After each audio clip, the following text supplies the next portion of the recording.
Hello everyone, welcome back to another Ink and Metal Crash Course video. So today we'll be talking about what is outreach.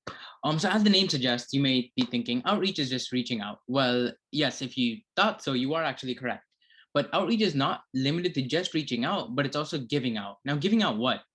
Right. So outreach in first is really applying the skills you have learned through robotics and the first competition to help the community and involve them in similar pursuits. For example, in FTC or the first tech challenge which we participate in, outreach is a crucial component to the competition by which teams are able to advance and win awards. So what awards like motivate, connect, and inspire, all awards influenced by outreach. And we will be covering these awards in our upcoming set of videos. So you may be wondering why outreach is so crucial to a robotics competition. That is a valid question. But you may be wondering, isn't the robot that matters the most? Well, you are mistaken, actually.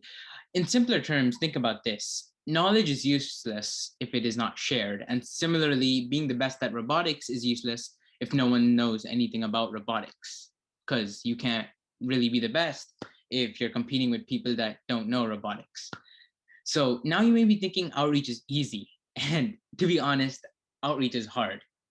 If designing a robot that fulfills a fixed task is difficult, brainstorming different ways to help a different audience in a different way to present it differently to judges is complicated, just as I said. But you have an entire season to do outreach to help the community. You need to make the best use of it. What if I run out of ideas? How do I brainstorm events? How do I reach out to professionals? How do I market outreach to the public and to judges? Oh my, I'm running out of my breath by asking questions. Then imagine you. And we understand that. So tune in and you will get your answers, all the answers you need in the upcoming set of videos of Ink and Metal. Thank you and see you in the next video.